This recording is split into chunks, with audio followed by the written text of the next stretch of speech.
तो चलो तुम लोग को प्रश्नावली 6.4 का ना 4 नंबर क्वेश्चन बता देते हैं, ठीक ना।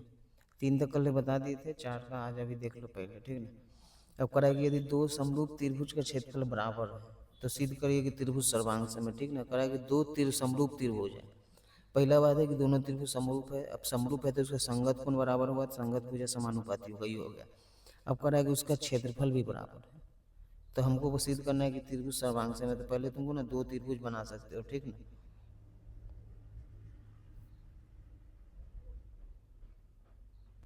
इसका नाम दे दो A B C D E F, ये हो गया तुम्हारा, ठीक ना।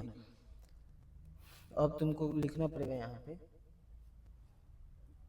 हल दो समरूप त्रिभुज, दो समरूप त्रिभुज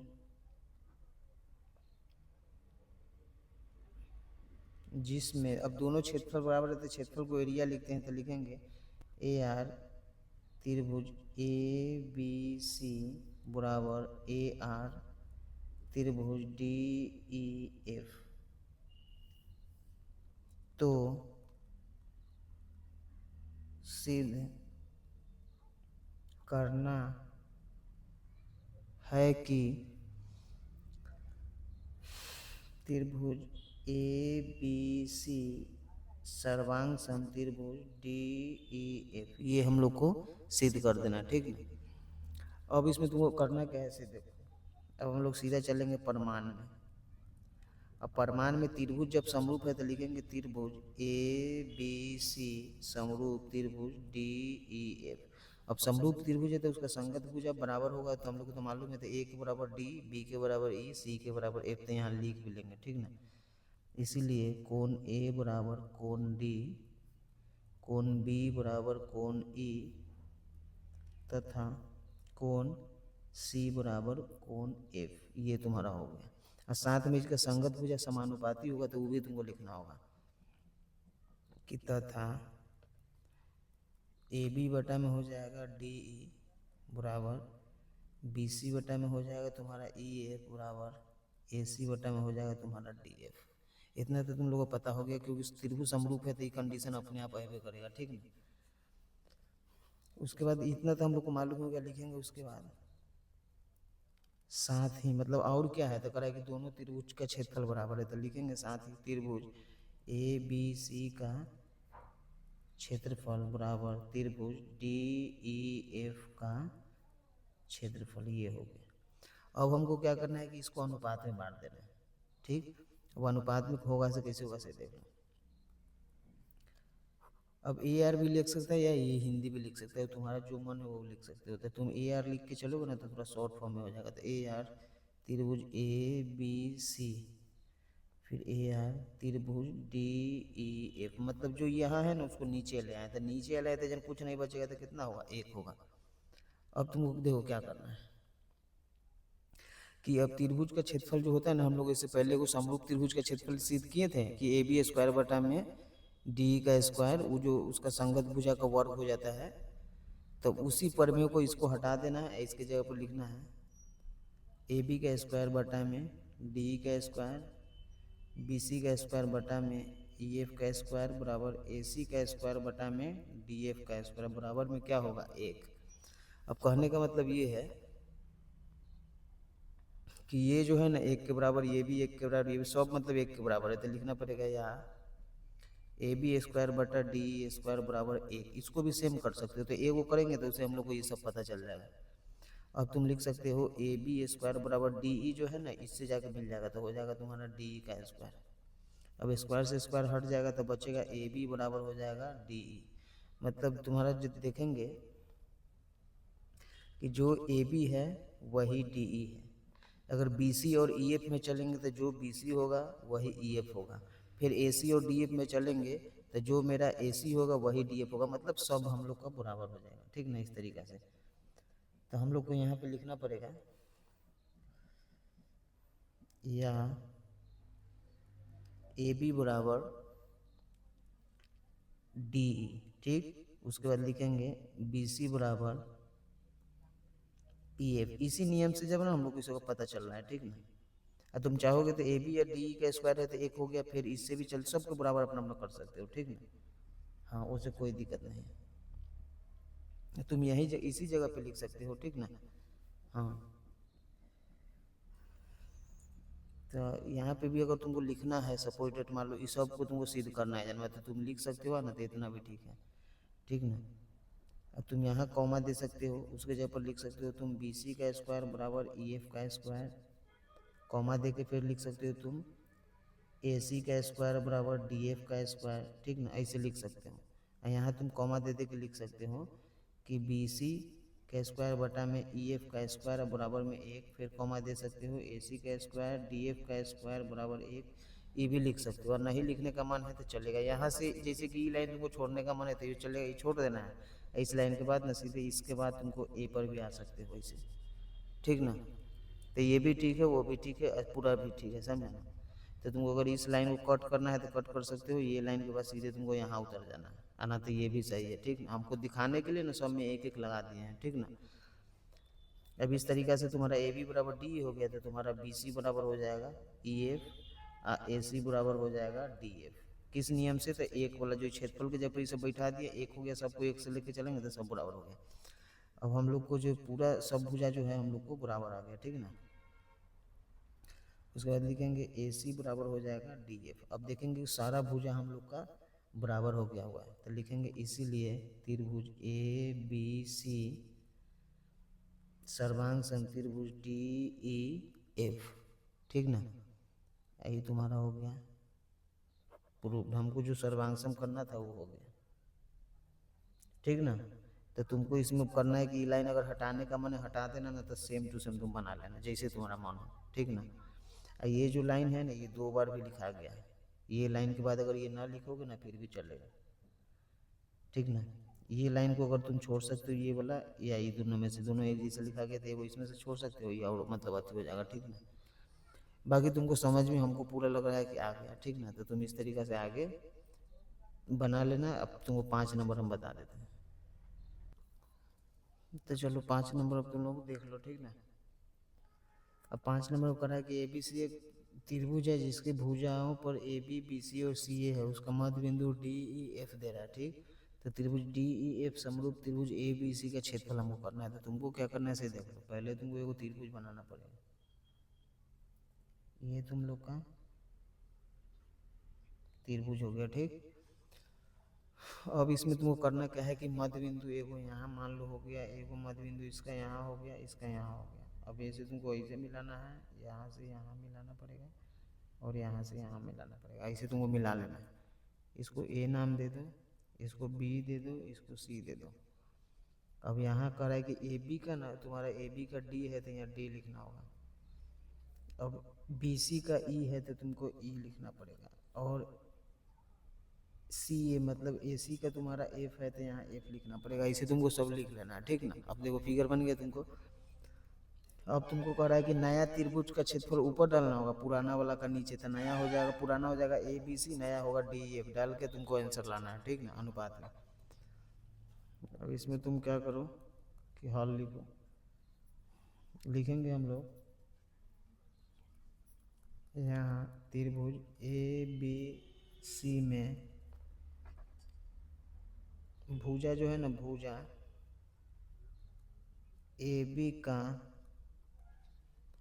मध्य बिंदु, अब देखो मध्य बिंदु मतलब बीचों बीच पॉइंट पर ही कहा है, तो ए बी का मध्य बिंदु कितना है, डी है, तथा ए सी का मध्य बिंदु, अब ए सी है ना, ए सी का मध्य बिंदु एफ है, इतना तुमको लिख देना है। तो इतना लिखने के बाद लिखेंगे तो सिद्ध करना है कि त्रिभुज ए बी सी का क्षेत्रफल, अब बटा में त्रिभुज ये वाला जो है ना क्या नाम है, डी ई एफ का क्षेत्रफल। अब इसको तुमको करना क्या है कि रिवर्स कर देना है। रिवर्स मतलब इसको ऊपर वाला आंसर चाहिए, इसको नीचे, मतलब जो पुराना और नया करना है, नया और पुराना। तो ये वाला को नहीं लिखना, इसको ऊपर लिख दो, एरिया त्रिभुज DEF, एरिया त्रिभुज ABC। ऐसे तुमको ये वाला नहीं लिखना है, ये वाला करना है। करा है कथी कि DEF ABC, तो तुमको क्या करना है कि DEF ऊपर कर देना है, ABC नीचे कर देना है। अब हम लोग लिखेंगे परमाण। अब परमाण में तुमको क्या करना है से देखो, अब लिखेंगे, देखो परमाण में ये जो DEF जो है ना वो BC के समानांतर, तो लिखेंगे DF समानांतर BC, इतना लिख देंगे। तथा अब देखो तुमको क्या करना है कि ये जो DF है ना, DF, तो DF बराबर लिखना है 1/2 BC। कहने का मतलब जो DF है ये BC का आधा है, तो DF जो है BC का आधा हो गया। या अब ई देखो, ई DF में 2 से गुना करेंगे तो 2DF, अब बराबर में हो जाएगा तुम्हारा BC। इतना तुमको इसे कर देना है।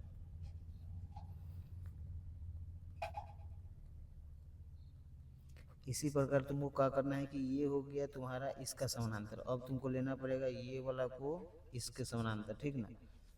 या फिर इसको ले लो, उसके बाद इसको ले लेना, तो हम लोग लिखेंगे अपने से DE समानांतर AC। अब समानांतर है, उसके बाद लिखेंगे तथा अब ये जो रेखा है ये D, तो तुमको लिखना पड़ेगा D बराबर 1/2 किसका आधा होगा, तो AC का। लिखेंगे या 2DE बराबर में AC, ऐसे लिख देना है तुमको, ठीक ना। ये हो गया तुमको। उसके बाद लिखेंगे एवं, अब हमको चलना है ये वाला को समानांतर लिखना है, तो लिखेंगे हम लोग EF समानांतर हो जाएगा हमको AB, ठीक ना। EF जो है AB का समानांतर हो गया, ठीक ना। अब आगे तुमको क्या करना है कि फिर ये जो समानांतर रेखा है ना इसका आधा होगा, क्योंकि जितना E है उतने E है, तो उतना ही E होगा, तो ए 2 को मिला के नहीं एक है, ठीक ना। तो तुमको क्या करना है कि लिखना पड़ेगा यहाँ EF बराबर 1/2 AB, ठीक ना। अब 2 को गुना कर लो तो हो जाएगा 2EF, अब बराबर में AB। तो इतना तुम लोग का ये हो गया, ठीक ना। अब तुमको क्या करना है कि उसका क्षेत्रफल निकालना है, तो लिखेंगे हम लोग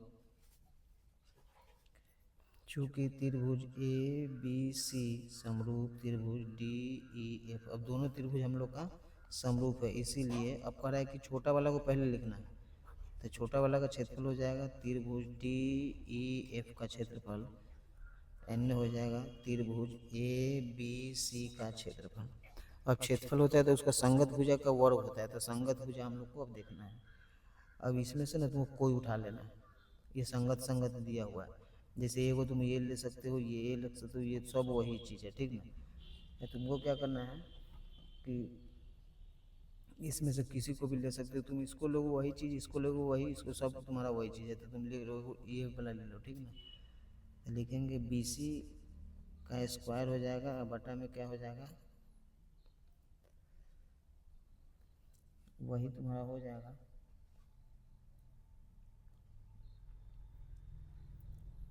मानो ना तुम,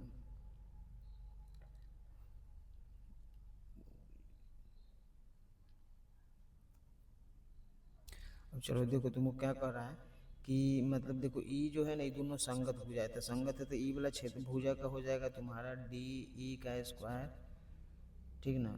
बटा में तुम्हारा हो जाएगा BC का स्क्वायर, ये तुम्हारा हो गया। अब इसका कहने का मतलब है कि DE को ना तुम DE छोड़ दो, तो DE का छोड़ दिया इसे। अब BC है तो BC को करा के हटा दो, उसकी जगह पर लिखो 2DF, ठीक ना। इसको कहना DF, इसको स्क्वायर दे दो, ठीक।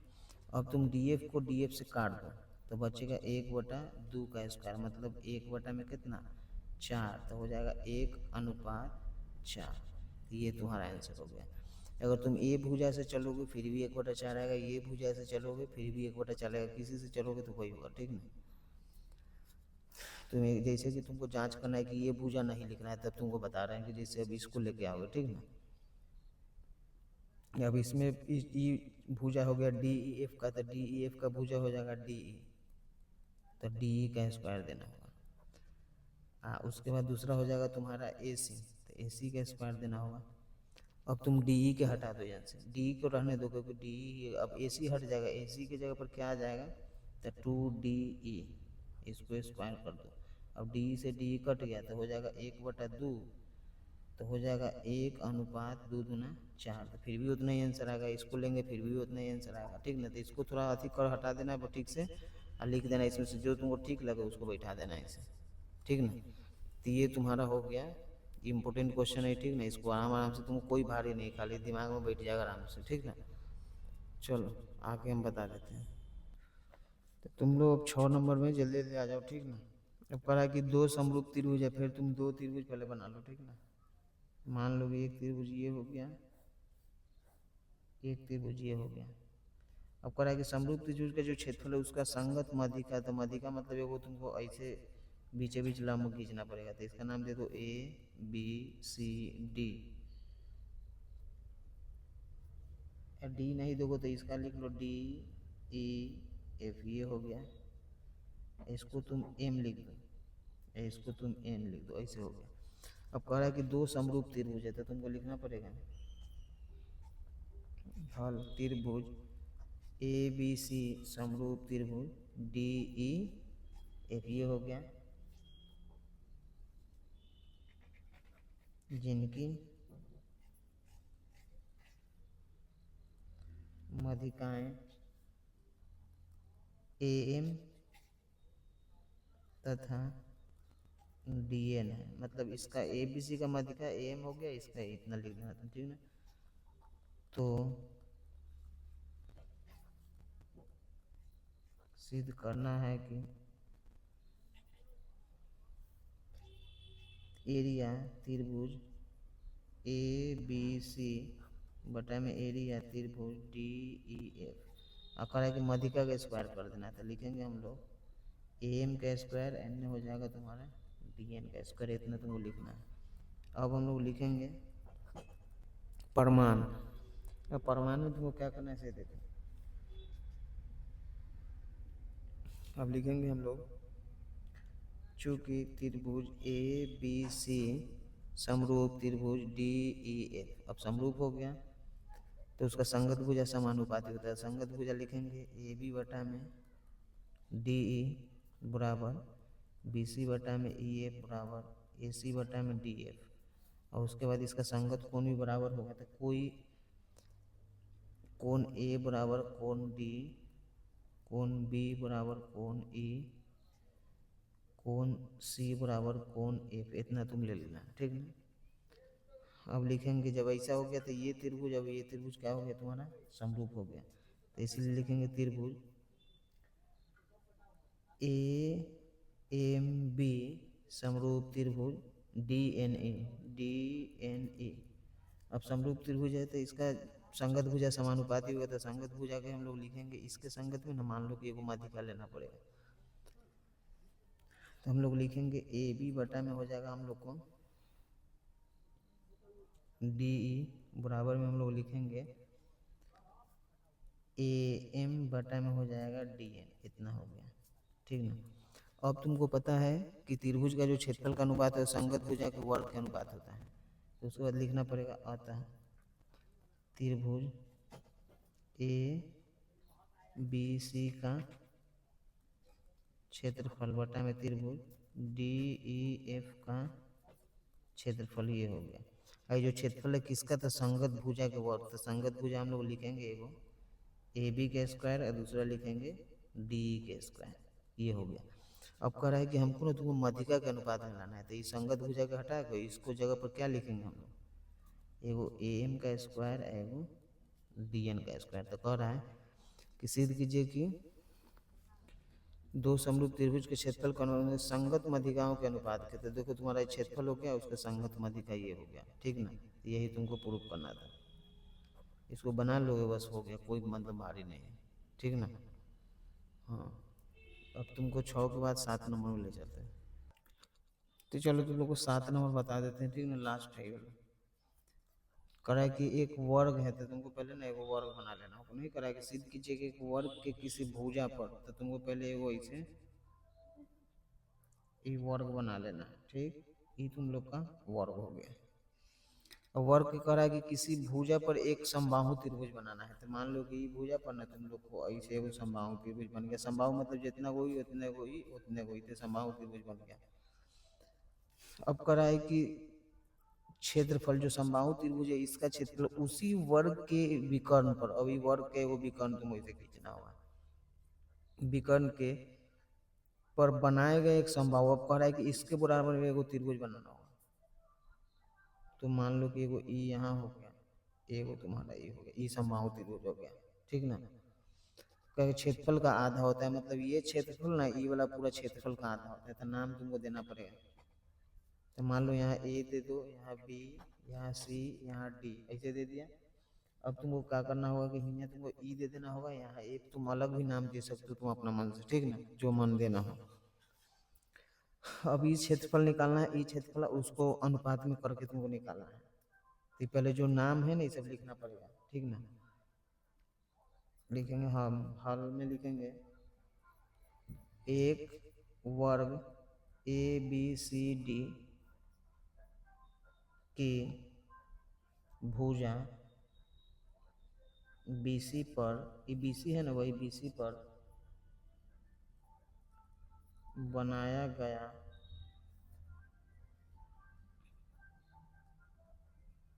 समबाहु त्रिभुज B C F B C ई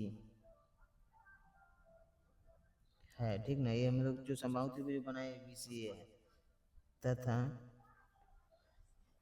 विकर्ण, और विकर्ण हम लोग का नाम ए सी है, ए सी पर बनाया गया समबाहु त्रिभुज ए सी एफ है, ठीक। अब ये वो जो ए सी एफ बनाया इन्हें बी सी ई बनाया, लिखेंगे तो सिद्ध करना है कि एरिया त्रिभुज बी सी ई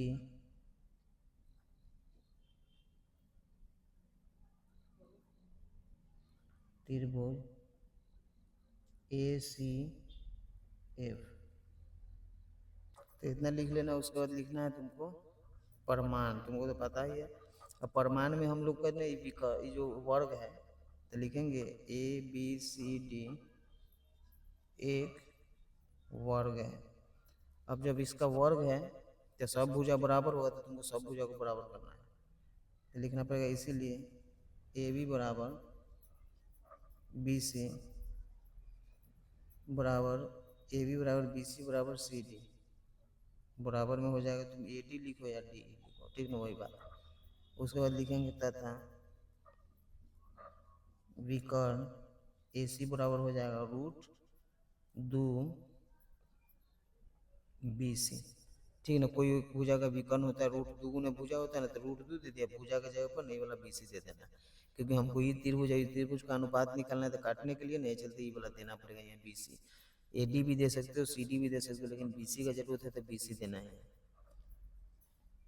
उसके बाद लिखना है अब त्रिभुज, एक हो गया बी सी ई, बी सी ई समरूप त्रिभुज ए सी एफ, ए सी एफ। अब समरूप हो गया तो उसका क्षेत्रफल में हम लोग को अति करना होगा, तो लिखेंगे एरिया त्रिभुज बी सी ई, तक ठीक से लिख लो, एरिया त्रिभुज एगो हो जाएगा तुमको ए सी एफ, ये हो गया। अब तुमको क्या करना है कि बी सी ई का जो क्षेत्रफल है ना उसका एक भुजा लेना पड़ेगा। तो एक भुजा तुमको मान लो कि बी सी ले ली, तुम बी सी पर मान लो कि ये बी सी पर ये दोनों टिका हुआ है, तो बी सी का स्क्वायर हो गया, क्योंकि क्षेत्रफल में स्क्वायर देना होगा। अब फिर एगो ए सी एफ है, तो मान लो ये दोनों एक जैसे है, तो हम लोग इसको ले लेंगे, क्योंकि स्क्वायर संगत भुजा देना होगा, तो इसके संगत में ये हो गया, ठीक। अब तुमको क्या करना है इसे देखो। अब बी सी जो है ना, बी सी, ये बी सी को तुम बी सी रहने दो, बी सी। अब ए सी हट जाएगा, ए सी के जगह पर √2 BC लिखेंगे, तो √2 BC, इसको भी तुमको स्क्वायर दे देना। अब देखो BC में BC से हो जाएगा BC स्क्वायर, और √2 से उड़ जाएगा तो हो जाएगा तुम्हारा 2BC स्क्वायर। अब ये सही कट गया तो तुम्हारा हो जाएगा 1/2। अब लिखेंगे हम लोग यहाँ त्रिभुज, एरिया लिख देना, त्रिभुज BCE बटा में हो जाएगा तुम्हारा एरिया त्रिभुज ACF, ठीक, 1/2 हो जाएगा, ठीक ना। अब तुमको सिद्ध करना है कि BCE, तो BCE कहाँ है तुम्हारे पास, BCE में 2 से गुना कर रहे हैं ना, तो हमको ऐसे गुना कर लेना है, ठीक ना। तो हम लोग यहाँ चलेंगे, इसको A पर ले आते हैं, ठीक ना। तो लिखेंगे हम लोग यहाँ एरिया त्रिभुज BCE, ई हो गया तुम्हारा, ठीक। अब ई जो है ना, इसको उठा के 1 के पास ले जाएंगे, ये ऐसे ही रहेगा, तो तुमको 1/2 लिख दो इसे, एक यहाँ पे इसको भेज देते हैं, ठीक ना। तो हो जाएगा तुमको एरिया त्रिभुज ACF। आगे समझ में। अब जैसे देखो तुमको करना क्या है कि अगर 2 से इसमें गुना कर दोगे तो फिर वही बात होगा कि नहीं, वजह से इसमें गुना किए तो यहाँ आ गया, 2 से इसमें गुना करेंगे इससे तो यहाँ 2 आएगा, फिर 2 आएगा तो नीचे उतरेगा, तो इसको इससे अच्छा है कि यहाँ लिख देते, इसको भेज देंगे तो यहाँ आ गया 1/2 के 1/2 रह जाएगा। तो ये तिरछ कोई भारी नहीं है, मतलब समझा ना। हाँ, तुम आराम से समझ में आ गया होगा। तो इस तरीके से तुम्हारा ना 6.4 पूरा कंप्लीट हो गया हुआ, समझा ना। तो 6.4 कोई भारी नहीं, 1 से 2 बार बनाओ उसके बाद तुम्हारा कंप्लीट है, ठीक ना। फिर अगला जो एक्सरसाइज है ना, उसको हम इसी तरीके से बता देंगे बहुत जल्दी।